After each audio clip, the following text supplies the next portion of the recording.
there is a lot of stuff in the world that we need to know. We need to understand what is happening with the regenerative agriculture movement, what is happening with cellular agriculture, with hyperspectral imaging, with data transfer, with regulation frameworks, with finance. Those are all essential things for us to understand in order for us to be able to adapt and compete.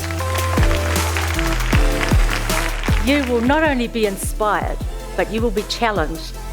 Rather than defend the problem, what about as we as Farming New Zealand attack the opportunity? And we can do so by New Zealand becoming the first climate positive farm.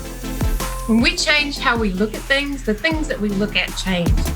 When you talk about regenerative agriculture in this country, it sparks a massive range of emotions. What I discovered was that the area that I'd planted this crazy mix of plants underneath grew with a lot more vigour, less disease, and yielded exceptionally well.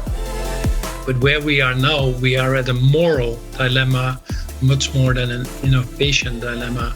Papatūānuku taught us that the technology was always there. This would have taken 5 to 6 years to achieve without COVID. It took 6 weeks. When we have cultures of belonging, we have workplaces, we have farms, we have an industry with healthy cultures.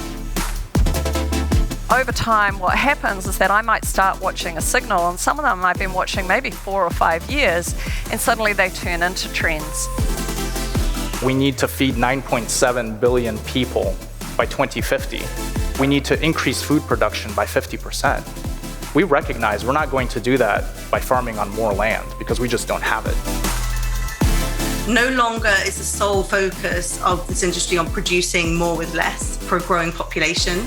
But innovators, investors are thinking really carefully about how they're creating food, what they're producing with human and planetary health in mind. Within 5 years, for sure, we're going to see unicorns from the aquaculture sector.